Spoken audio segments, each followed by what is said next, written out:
আসসালামু আলাইকুম সুপ্রিয় ষষ্ঠ শ্রেণীর শিক্ষার্থী। জেপি ম্যাথকের আমাদের আজকের ক্লাস ষষ্ঠ শ্রেণী অনুশীলনী 2.1-এর 14, 15 এবং 16 নম্বর প্রশ্নের সমাধান। তো প্রথমে দেখো 14 নম্বর।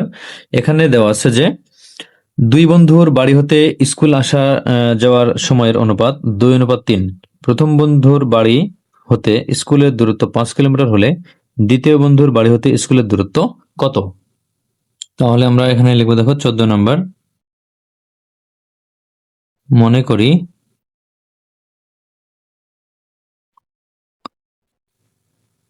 প্রথম বন্ধুর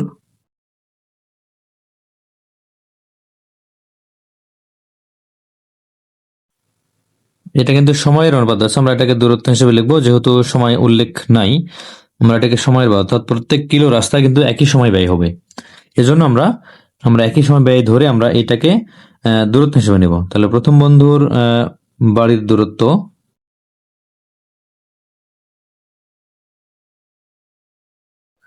সমান 2 ক কিলোমিটার এবং দ্বিতীয় বন্ধুর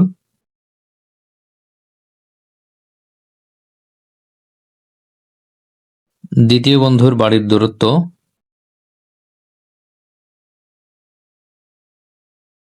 সমান 3 ক কিলোমিটার।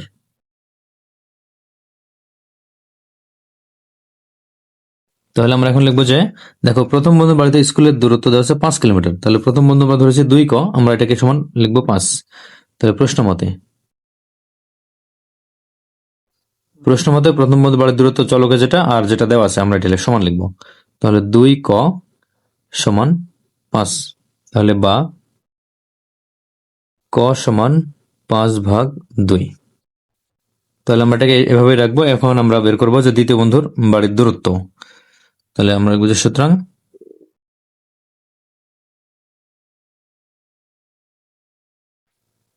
দ্বিতীয় বন্ধুর বাড়ির দূরত্ব সমান, এখানে 3 ক কিলোমিটার, 3 ক কিলোমিটার। তাহলে এখানে আমরা ক এর মান বসাবো, দেখো 3 গুণ ক এর মান হচ্ছে 5/2 কিলোমিটার। তাহলে এখানে হবে কি 3 এবং 5 গুণ করলে 15/2 কিলোমিটার।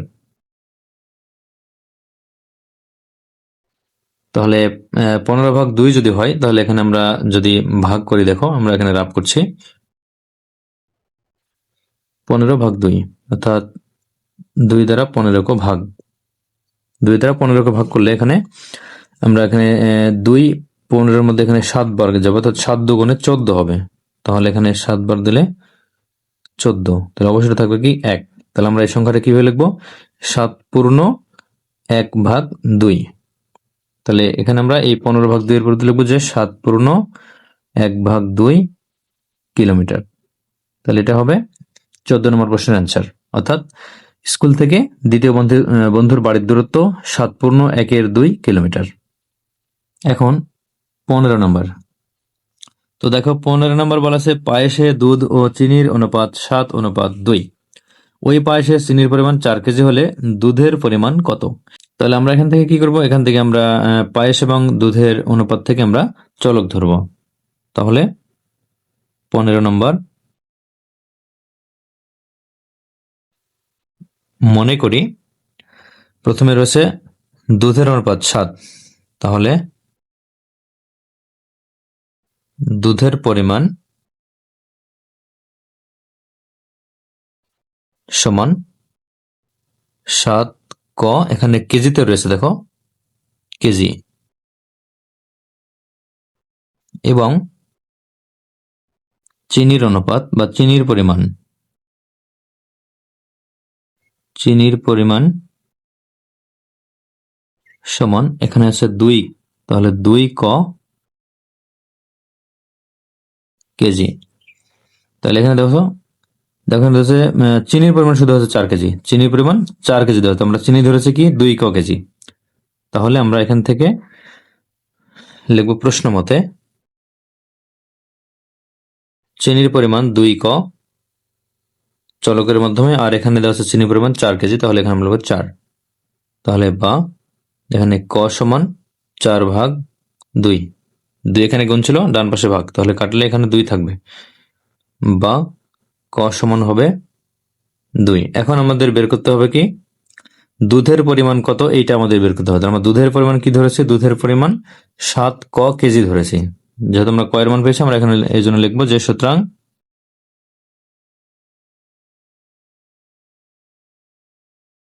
দুধের পরিমাণ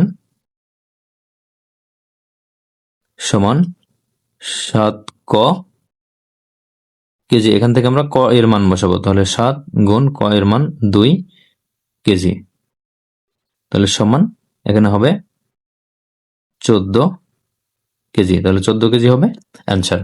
এখন সর্বশেষ 16 নম্বর অঙ্ক। তো দেখো 16 নম্বর বলা আছে, দুইটি কম্পিউটারের দামের অনুপাত 5:6। প্রথমটির দাম 25,000 টাকা হলে দ্বিতীয়টির দাম কত?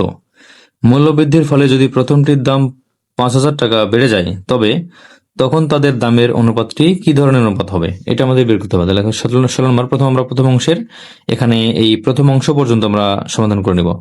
16 নম্বর আমরা এখানে ধরে নেব যে মনে করি এখানে প্রথম কম্পিউটারের মূল্য, প্রথম কম্পিউটারের মূল্য, দেখো এখানে অনুপাত থেকে লিখব 5 ক টাকা, এবং দ্বিতীয়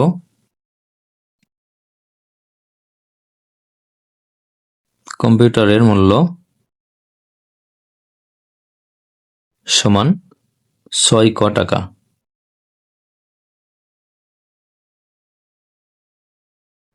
তাহলে দেখো প্রথমে দেওয়া আছে, প্রথমটির দাম দেওয়া আছে 25,000 টাকা, তাহলে প্রথমটি আমরা ধরেছি 5 ক, তাহলে প্রশ্ন মতে প্রথমটির মূল্য এখানে 5 ক সমান, এখানে মূল্য আছে প্রথমটির 25,000 টাকা, তাহলে বা সমান, এখানে বা হবে ক সমান 25,000 ভাগ 5, তাহলে 25,000-কে 5 দ্বারা ভাগ করলে এখানে হবে ক সমান 5,000।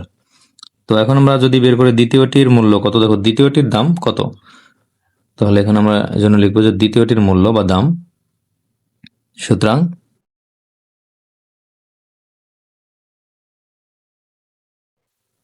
দ্বিতীয় কম্পিউটারের দাম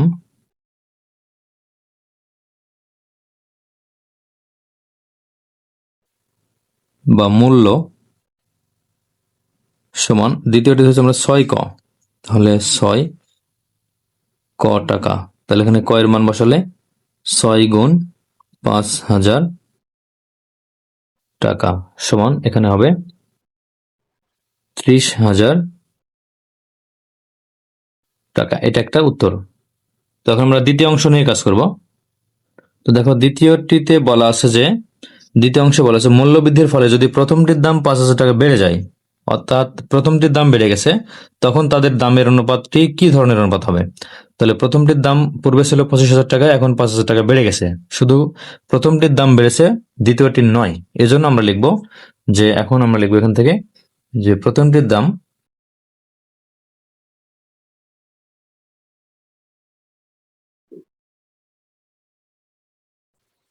বা মূল্য 5,000 টাকা বেড়ে যাওয়ায় বর্তমান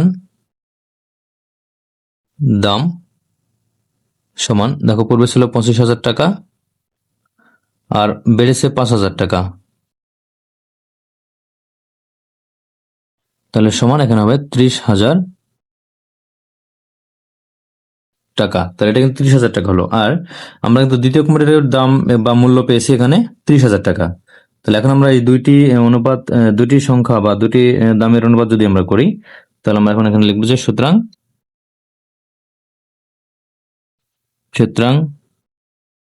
প্রথমটির মূল্য অনুপাত দ্বিতীয়টির মূল্য সমান, দেখো 30,000 অনুপাত 30,000। তাহলে 30,000 আমরা কিন্তু সব সংখ্যাই সমান সংখ্যা, এই জন্য আমরা এখানে 1:1 লিখতে পারি। তাহলে 1:1 যদি হয়, অর্থাৎ যদি কোনো অনুপাতের মান উভয় দিকে দুইটি অনুপাতের সমান হয়, তাহলে আমরা এটাকে বলি একক অনুপাত। তাহলে সুতরাং আমরা লিখব যে সুতরাং ইহা বা এই দুটি কম্পিউটারের দামের মূল্য একটি একক অনুপাত।